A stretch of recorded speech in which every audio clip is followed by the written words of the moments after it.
आज आपण बिस्किटचा केक बनवणार आहोत।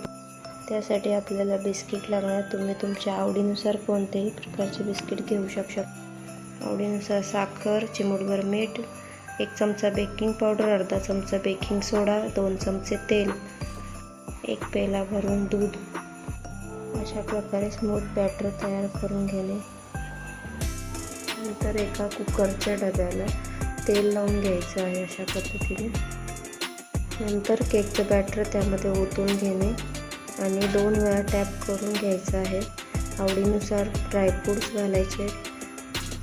एका पातेल्यात स्टँड ठेवून केक बेक करण्यासाठी ठेवून द्यावा। मीडियम फ्लेमवर 30 ते 40 मिनिटं केक बेक करून घ्यावा। तुम्ही बघू शकता केक खूप सॉफ्ट स्पंजी तयार होतो।